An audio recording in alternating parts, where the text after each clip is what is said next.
नींद, ये अपने आप में एक पहेली जैसी लगती है ना? हाँ, सोचने वाली बात है। मतलब सोचिए, विकास के क्रम में सोना कितना खतरनाक रहा होगा। हम पूरी तरह बेखबर, शिकारियों के लिए आसान निशाना, बिल्कुल, कोई बचाव नहीं। फिर भी सोने की जरूरत बनी रही, ये विकसित हुई। इसका इसका सीधा सा मतलब तो यही है कि इसके फायदे जरूर बहुत बड़े होंगे। हाँ, इतने बड़े कि वो खतरों पर भारी पड़े। और ये फायदे सिर्फ शारीरिक आराम नहीं है जैसा ज्यादातर लोग सोचते हैं। अच्छा। हाँ, नींद असल में दिमाग और शरीर के लिए एक बहुत जरूरी मेंटेनेंस का टाइम है। रख रखाव। हाँ, ये हमारे दिमाग को साफ करती है, रीसेट करती है, नई जानकारी को सहेजती है, अगले दिन के लिए तैयार करती है। मतलब ये कोई पैसिव स्टेट नहीं है। नहीं, बिल्कुल नहीं। ये एक बेहद सक्रिय, बेहद जरूरी प्रक्रिया है। अगर इसके मुख्य फायदों पर नजर डालें तो लिस्ट तो काफी लंबी है। जैसे हमारी इम्यून सिस्टम, प्रतिरक्षा प्रणाली। हाँ, सबसे पहले वही। नींद के दौरान ही शरीर संक्रमण और बीमारियों से लड़ने वाले जरूरी हथियार बनाता है, जैसे टी सेल्स हैं, साइटोकाइंस हैं। तो कम नींद मतलब कमजोर सुरक्षा कवच। बिल्कुल सीधा कनेक्शन है। और सिर्फ इम्यून सिस्टम ही नहीं, नींद हमारे मेटाबॉलिज्म को भी कंट्रोल करती है। अच्छा, वो कैसे? ये ब्लड शुगर को स्थिर रखने में मदद करती है। और हमारी भूख को कंट्रोल करने वाले हार्मोन हैं लेप्टिन और ग्रिलिन, हाँ, सुना है। उनको संतुलित रखती है। कम नींद से ये बैलेंस बिगड़ता है, फिर वजन बढ़ना, डायबिटीज का खतरा, ये सब बढ़ जाता है। और हृदय स्वास्थ्य का भी आपने जिक्र किया हाँ, था। जी। गहरी नींद के दौरान हमारे दिल की धड़कन धीमी होती है, ब्लड प्रेशर कम होता है, तो कार्डियोवास्कुलर सिस्टम को आराम मिलता है। और अगर नींद पूरी ना हो? तो सिस्टम पर लगातार स्ट्रेस रहता है, हाई ब्लड प्रेशर और हृदय रोगों का खतरा बढ़ जाता है। और दिमाग के लिए उसके फायदे? अरे, दिमाग के लिए तो नींद कमाल की चीज है। सीखने और याददाश्त के लिए तो जैसे जादू है। अच्छा। हाँ, कोई नई चीज सीखने के बाद सोना उसे दिमाग में पक्का करने के लिए बहुत जरूरी है। और फिर क्रिएटिविटी, कई बार मुश्किल समस्याओं का हल सुबह उठकर ही मिलता है ना। हाँ बिल्कुल, ये तो मैंने भी अनुभव किया है। तो स्रोत में, मतलब किताब में, वॉकर नींद को स्वास्थ्य के लिए सबसे प्रभावी चीज कहते हैं। सबसे प्रभावी? हाँ, उनका तर्क है कि यह प्रकृति का मृत्यु विरोधी सबसे बेहतरीन प्रयास है।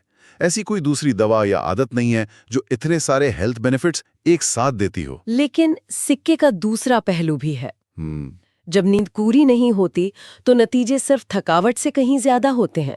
आंकड़े तो वाकई चौंकाने वाले हैं। जी बिल्कुल। जैसे कुछ स्टडीज बताती हैं कि लगातार कम नींद लेने वालों में कुछ खास तरह के कैंसर्स, हाँ, जैसे बाउल, प्रोस्टेट, ब्रेस्ट कैंसर, इनका खतरा लगभग दुगना हो सकता है। दोगुना, ये बहुत बड़ी बात है।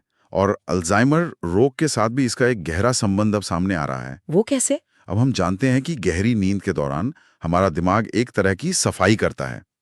ग्लाइम्फेटिक सिस्टम कहते हैं इसे। ये दिमाग में जमा हुए हानिकारक प्रोटीन जैसे बीटा एमिलॉइड को हटाता है। अच्छा, यही प्रोटीन अल्जाइमर से जुड़े हैं। हाँ बिल्कुल। तो जब गहरी नींद कम होती है तो ये सफाई ठीक से नहीं हो पाती और ये हानिकारक तत्व जमा होते रहते हैं। ये तो बहुत ही डरावनी बात है। और सिर्फ यही नहीं, सिर्फ एक हफ्ते तक अगर रात में 6 घंटे या उससे कम सोएं तो ब्लड शुगर का लेवल इतना बिगड़ सकता है कि डॉक्टर आपको प्री डायबिटिक घोषित कर दें। हाँ, ये भी स्टडीज में देखा गया है। और हृदय रोग, स्ट्रोक का खतरा तो बढ़ता ही है। साथ ही नींद की कमी और मेंटल हेल्थ इश्यूज जैसे डिप्रेशन, एंजाइटी, यहाँ तक के सुसाइडल टेंडेंसीज, इनके बीच भी मजबूत लिंक पाया गया है। बाप रे। वो पुरानी कहावत है ना, जितनी कम नींद उतनी छोटी जिंदगी। हाँ। दुर्भाग्य से ये वैज्ञानिक रूप से सच साबित हो रही है। आपने माइक्रो स्लीप का जिक्र किया था, ये क्या होता है और क्यों खतरनाक है? माइक्रो स्लीप नींद की कमी का एक बहुत ही खतरनाक नतीजा है। इसमें क्या होता है कि कुछ पलों के लिए, अक्सर सिर्फ कुछ सेकंड्स के लिए, हमारा दिमाग बाहरी दुनिया से पूरी तरह कट जाता है। हम अनजाने में सो जाते हैं। पता भी नहीं चलता। कई बार पता भी नहीं चलता, लेकिन उस दौरान हमारी प्रतिक्रिया देने की क्षमता शून्य हो जाती है। और यही चीज गाड़ी चलाते वक्त जानलेवा हो सकती है। बिल्कुल। ऊँघते हुए गाड़ी चलाना, कहते हैं, कई मामलों में नशे में गाड़ी चलाने से भी ज्यादा खतरनाक है। हाँ, क्योंकि नशे में ड्राइवर की रिएक्शन धीमी हो जाती है, पर होती है। अच्छा। लेकिन ऊँघने वाले ड्राइवर की प्रतिक्रिया पूरी तरह बंद हो जाती है। वो ब्रेक लगाता ही नहीं। सोचिए, अमेरिका में एक अनुमान है कि हर घंटे सड़क पर एक मौत थकान या नींद से जुड़ी गलती के कारण होती है। हर घंटे? हाँ, तो ये सिर्फ एक पर्सनल हेल्थ प्रॉब्लम नहीं है, ये एक बड़ी पब्लिक सेफ्टी प्रॉब्लम भी है। नींद की कमी के असर का एक और दिलचस्प उदाहरण वो डेलाइट सेविंग टाइम वाला है। हाँ, वो तो एक प्राकृतिक प्रयोग जैसा है। जब वसंत में घड़ियां 1 घंटा आगे करते हैं, लोगों को 1 घंटा कम नींद मिलती है, हाँ, तो अगले दिन अस्पतालों में हार्ट अटैक के मामलों में बढ़ोतरी देखी जाती है। स्टैटिस्टिकली सिग्निफिकेंट बढ़ोतरी। सच में? हाँ, और इसके उलट जब पतझड़ में घड़ियां पीछे होती हैं, लोगों को 1 घंटा एक्स्ट्रा सोने को मिलता है, तो हार्ट अटैक के मामले कम हो जाते हैं। कमाल है, सिर्फ 1 घंटे का फर्क। ये भी कितना संवेदनशील है। ये सब जानने के बाद तो नींद के पीछे का विज्ञान समझना और भी जरूरी हो जाता है। शुरुआत करते हैं सर्केडियन रिदम से। ये क्या है? सर्केडियन रिदम असल में हमारे शरीर की अपनी अंदरूनी लगभग 24 घंटे की बायोलॉजिकल क्लॉक है। इसे दिमाग का एक छोटा सा हिस्सा कंट्रोल करता है, सुप्राकाइंजमेटिक न्यूक्लियस या एससीएन। अच्छा। समझिए, ये हमारे शरीर का मास्टर क्लॉक है। और दिलचस्प बात यह है कि हमारी ये अंदरूनी घड़ी ठीक 24 घंटे की नहीं होती। नहीं। औसतन ये 24 घंटे और 15 मिनट की होती है। तो फिर? इसे रोजाना बाहरी संकेतों से, खासकर रोशनी से रीसेट करने की जरूरत पड़ती है, ताकि ये बाहरी दुनिया के 24 घंटे के दिन रात के चक्कर से सिंक में रहें। और इस मास्टर क्लॉक का एक जरूरी संदेशवाहक है मेलाटोनिन हार्मोन, जिसे अंधेरे का हार्मोन भी कहते हैं। सही कहा। जैसे ही शाम को रोशनी कम होती है, हमारी आंखें ये सिग्नल एससीएन तक पहुंचाती हैं। एससीएन फिर पिनियल ग्रंथि को ऑर्डर देता है कि मेलाटोनिन बनाओ और रिलीज करो। ये मेलाटोनिन खून में फैलता है और शरीर के हर हिस्से को मैसेज देता है, रात हो गई है, सोने का समय करीब आ रहा है। तो ये नींद लाता नहीं, बस सिग्नल देता है। हाँ, ये नींद की गोली नहीं है, ये सोने के लिए सही समय का सिग्नल देता है, टाइमिंग बताता है। इसी सर्केडियन रिदम की वजह से कुछ लोग मॉर्निंग लार्क होते हैं, सुबह जल्दी उठने वाले। हाँ, और कुछ नाइट आउल्स, देर रात तक जागने वाले। बिल्कुल। और ये काफी हद तक जेनेटिक होता है। लेकिन हमारा समाज, खासकर काम और स्कूल के टाइमिंग के मामले में, अक्सर नाइट आउल्स के साथ नाइंसाफी करता है। हाँ, ये एक बड़ी समस्या है। उन्हें आलसी या अनुशासनहीन समझ लिया जाता है, जबकि ये उनकी बायोलॉजिकल मजबूरी है। सही बात है। एक नाइट आउल के लिए सुबह 9 बजे की शिफ्ट वैसी ही है जैसे एक मॉर्निंग लार्क के लिए सुबह 5 बजे उठना। सोचिए। बिल्कुल। अब अगर नींद की बनावट को देखें तो इसके 2 मुख्य प्रकार या चरण होते हैं। NREM नींद यानी नॉन रैपिड आई मूवमेंट, और REM नींद यानी रैपिड आई मूवमेंट। NREM और REM। हाँ, रात भर हम इन दोनों के साइकिल से गुजरते हैं। हर साइकिल लगभग 90 मिनट का होता है। NREM नींद में क्या होता है? NREM नींद के भी कई स्टेज होते हैं, हल्की नींद से लेकर बहुत गहरी नींद तक। जो सबसे गहरी NREM नींद है उसे स्लो वेव स्लीप भी कहते हैं। इसमें ब्रेन वेव्स बहुत धीमी और सिंक्रोनाइज्ड हो जाती हैं। मतलब दिमाग गहरे आराम में है। हाँ, और इसी में स्लीप स्पिंडल्स नाम की एक्टिविटी भी होती है। ये बिजली के छोटे तेज बर्स्ट्स जैसे होते हैं। NREM नींद का एक मुख्य काम है सीखी गई जानकारी और यादों को मजबूत करना, सहेजना। अच्छा, मेमोरी कंसोलिडेशन। बिल्कुल। ये नई यादों को दिमाग के टेम्पररी स्टोरेज हिप्पोकैम्पस से परमानेंट स्टोरेज कॉर्टेक्स में भेजने जैसा है। जैसे कंप्यूटर में रैम से हार्ड ड्राइव में। हाँ, बिल्कुल वैसा ही समझ लीजिए। और REM नींद, ये सपनों आ रही नींद है ना? हाँ, REM नींद काफी अलग है। इसमें हमारी आंखें बंद पलकों के नीचे तेजी से इधर-उधर घूमती हैं। इसीलिए इसका नाम रैपिड आई मूवमेंट है। हमारा दिमाग इस वक्त बहुत एक्टिव होता है, लगभग जागने जितना। सच में? हाँ, लेकिन एक बहुत जरूरी बात, REM नींद के दौरान हमारा शरीर, गर्दन के नीचे की मांसपेशियां लगभग पूरी तरह पैरालाइज्ड यानी लकवाग्रस्त हो जाती हैं। क्यों? ये एक सेफ्टी मैकेनिज्म है, ताकि हम अपने सपनों पर फिजिकली एक्ट आउट ना करें। सोचिए, अगर हम सपने में भाग रहे हों और असल में भी भागने लगें। हाँ, ये तो खतरनाक हो सकता है। REM नींद का काम क्या है? ये भावनाओं को प्रोसेस करने, सोशल इंटेलिजेंस बढ़ाने और क्रिएटिविटी को जगाने के लिए महत्वपूर्ण मानी जाती है। यहाँ बात बहुत दिलचस्प हो जाती है। आपने कहा रात भर हम इन NREM और REM के साइकिल से गुजरते हैं। हाँ, तो क्या हर साइकिल एक जैसा होता है? नहीं, यहीं पर एक बहुत जरूरी बारीकी है। रात के पहले हिस्से में NREM नींद ज्यादा होती है, खासकर गहरी वाली NREM नींद। अच्छा। जैसे जैसे सुबह करीब आती है, REM नींद के फेज लंबे होते जाते हैं। ओके। इसका मतलब ये है कि अगर आप अपनी नींद कम करते हैं, चाहे देर से सोकर या सुबह जल्दी उठकर, तो आप किसी एक प्रकार की नींद का ज्यादा नुकसान करते हैं। मतलब? मतलब अगर आप सुबह का अलार्म जल्दी सेट करते हैं, तो आप अपनी सबसे ज्यादा कीमती आरएम नींद काट रहे होते हैं, क्योंकि वो सुबह के वक्त ज्यादा होती है। और आरएम नींद ही सपनों का मुख्य मंच है। जी हाँ। ये भी अजीब है कि सपनों में हमारा दिमाग इतना एक्टिव होता है, खासकर इमोशनल सेंटर्स जैसे एमिगडाला। लेकिन लॉजिक और प्लानिंग वाला हिस्सा, प्री फ्रंटल कॉर्टेक्स, काफी हद तक शांत रहता है। हाँ, शायद इसीलिए सपने इतने अजीब, बेसिर पैर के और इमोशनली इंटेंस होते हैं। बिल्कुल सही पकड़ा आपने। सपनों के काम क्या है, इस पर अभी भी रिसर्च चल रही है, लेकिन 2 मुख्य थ्योरी सामने आई हैं। क्या है वो? पहला काम है रात भर की थेरेपी। थेरेपी। हाँ, आरएम नींद हमें दिन के अनुभवों को, खासकर जो इमोशनली चार्ज्ड थे, उन्हें दोबारा प्रोसेस करने का मौका देती है, लेकिन एक बड़े अंतर के साथ। इस दौरान दिमाग में स्ट्रेस पैदा करने वाला केमिकल नॉरएड्रेनालिन मौजूद नहीं होता। अच्छा।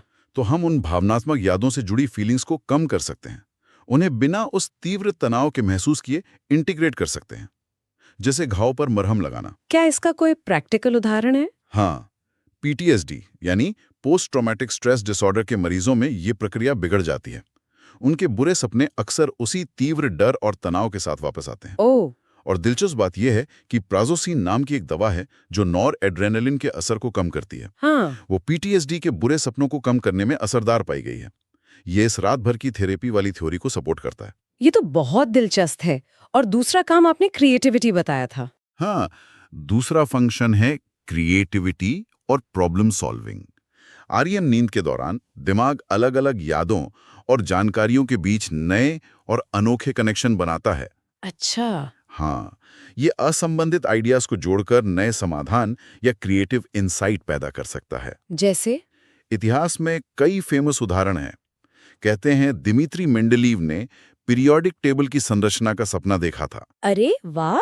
या पॉल मैकार्टनी ने कहा था कि यस्टरडे और लेट इट बी जैसी मशहूर धुनों के आइडिया उन्हें सपनों में आए थे। कमाल है। इसीलिए वो पुरानी सलाह है ना, इस पर सो जाओ, स्लीप ऑन इट। हाँ, वो वाकई में काम करती है। आरएम नींद सचमुच प्रॉब्लम्स को नए नजरिए से देखने में मदद करती है। तो ये सब जानने के बाद नींद क्यों जरूरी है, कम नींद के क्या खतरे हैं और ये कैसे काम करती है, सबसे बड़ा सवाल ये है कि हम अपनी नींद को बेहतर कैसे बना सकते हैं। स्रोत यानी व्हाई वी स्लीप किताब कुछ बहुत प्रैक्टिकल सलाह देती है। हाँ, और उनमें से सबसे जरूरी, सबसे पहली सलाह है नियमितता, रेगुलरिटी। मतलब? रोजाना एक ही समय पर सोने और जागने की कोशिश करना, यहाँ तक कि वीकेंड पर भी। वीकेंड पर भी। हाँ, ये सर्कैडियन रिदम को स्थिर रखने के लिए सबसे ज्यादा जरूरी है। आप सोने जाने के लिए भी एक रिमाइंडर या अलार्म लगा सकते हैं। ओके, और कुछ चीजें जिनसे बचना चाहिए, जैसे कैफीन, निकोटीन, शराब? बिल्कुल, कैफीन एक स्टिमुलेंट है। इसका असर आपके सिस्टम में 8 घंटे या उससे ज्यादा भी रह सकता है। 8 घंटे? हाँ, यानी दोपहर बाद पी गई 1 कप कॉफी भी आपकी रात की नींद खराब कर सकती है। निकोटीन भी एक स्टिमुलेंट है। और शराब, इसके बारे में एक आम गलतफहमी है कि ये नींद लाने में मदद करती है। हाँ, लगता तो है। ये आपको बेहोश या सुस्त तो कर सकती है, लेकिन ये नेचुरल नींद नहीं है। शराब असल में नींद की क्वालिटी को बहुत बिगाड़ती है, खासकर रैम नींद को दबा देती है और रात में बार बार नींद टूटने का कारण बनती है। अच्छा। रोशनी का मैनेजमेंट भी जरूरी बताया गया है, खासकर शाम को स्क्रीन से निकलने वाली ब्लू लाइट। हाँ बिल्कुल, क्योंकि नीली रोशनी जो हमारे phone, tablet, laptop, TV screen से निकलती है, वो मेलाटोनिन के प्रोडक्शन को दबाने में बहुत असरदार है। शाम को इसका ज्यादा एक्सपोजर हमारे दिमाग को ये सिग्नल देता है कि अभी भी दिन है, तो नींद आने में देर होती है। तो क्या करें? सोने से कम 1 घंटा पहले स्क्रीन टाइम बंद करना अच्छा है, या फिर ब्लू लाइट फिल्टर का इस्तेमाल करना। कमरे के तापमान के बारे में क्या, ठंडा या गर्म? आमतौर पर थोड़ा ठंडा कमरा, लगभग 18-15.5 डिग्री सेल्सियस या 65 डिग्री फ़ारेनहाइट बेहतर नींद के लिए अच्छा माना जाता है। ठंडा? हाँ, हमारे शरीर का कोर टेम्परेचर सोने से ठीक पहले नेचुरली थोड़ा गिरता है। ठंडा कमरा इसमें मदद करता है। और एक दिलचस्प टिप, सोने से पहले गर्म पानी से नहाना भी मदद कर सकता है। गर्म पानी से? ये तो उल्टा लग रहा है। हाँ, लेकिन नहाने के बाद जब शरीर ठंडा होता है तो कोर टेम्परेचर तेजी से गिरता है और ये गिरावट नींद लाने में मदद करती है। अच्छा, और वो सुबह का दुश्मन स्नूज बटन, उसके बारे में क्या? हाँ, स्नूज बटन से बचने की सलाह दी जाती है। हर बार जब आप स्नूज दबाते हैं और अलार्म कुछ मिनट बाद फिर बजता है, तो आप अपने दिल पर बार बार एक शॉक डालते हैं, कार्डियोवैस्कुलर शॉक। ओह, और वो आखिरी कुछ मिनटों की टूटी-फूटी हल्की नींद आपको फ्रेश महसूस नहीं कराती। सही बात है। बेहतर है अलार्म उसी समय के लिए सेट करें जब वाकई उठना है और फिर उठ जाएं। नींद की गोलियों के बारे में भी एक छोटी सी बात। हाँ, ये जरूरी है। नींद की गोलियां, खासकर जो पुरानी वाली हैं, वो नेचुरल नींद नहीं देती। वो सिडेटिव होती हैं, दिमाग की एक्टिविटी को दबा देती हैं। वो नींद के नॉर्मल, हेल्दी स्टेजेस, खासकर गहरी NREM नींद को डिस्टर्ब कर सकती हैं और इनके साइड इफेक्ट्स भी हो सकते हैं। अगले दिन सुस्ती, याददाश्त पर असर, गिरने का खतरा और निर्भरता का जोखिम। तो फिर क्या करना चाहिए अगर नींद न आए? पुरानी अनिद्रा के लिए CBTI यानी cognitive behavioural therapy for insomnia जैसी नॉन मेडिकल थेरेपी अक्सर ज्यादा सुरक्षित और लंबे समय तक असरदार मानी जाती हैं। तो आज की इस पूरी चर्चा का सार मतलब निचोड़ यही है कि नींद कोई लग्जरी नहीं है, कोई ऐसी चीज नहीं जिसे हम काम या मजे के लिए कुर्बान कर दें या आलस की निशानी समझें। बिल्कुल नहीं। ये एक बुनियादी, एक फंडामेंटल जैविक जरूरत है। हाँ, हमारे शारीरिक और मानसिक स्वास्थ्य के हर पहलू के लिए उतनी ही जरूरी है जितना खाना, पानी या हवा। बिल्कुल सही कहा आपने। अपर्याप्त नींद एक तरह की अदृश्य महामारी है जो चुपचाप हमारे स्वास्थ्य को खोखला कर रही है। सीखने और याद रखने की हमारी क्षमता से लेकर हमारी इमोशनल स्टेबिलिटी तक, हमारी इम्यून सिस्टम की ताकत से लेकर हमारे मेटाबॉलिक हेल्थ तक, ऐसा कोई पहलू नहीं है जो नींद की कमी से नेगेटिवली प्रभावित ना होता हो। ये धीरे धीरे लेकिन पक्के तौर पर हमारे जीवन की क्वालिटी और शायद हमारी उम्र दोनों को कम करती है। तो इसका मतलब क्या है? ये सब जानने के बाद एक बड़ा सवाल मन में उठता है। हमारा आधुनिक समाज काम के तय घंटे जो अक्सर हमारी बॉडी क्लॉक से मेल नहीं खाते, स्कूल का बहुत जल्दी शुरू होना, 24/7 उपलब्ध रहने का प्रेशर, हाँ, ये सब चुनौतियां हैं। ये सब अक्सर पर्याप्त नींद लेने के रास्ते में रुकावट बनता है। तो ऐसे में हम पर्सनली और कलेक्टिवली समाज के तौर पर स्वास्थ्य के इस सबसे मौलिक स्तंभ नींद को वो प्राथमिकता देना कैसे शुरू कर सकते हैं जिसका ये हकदार है?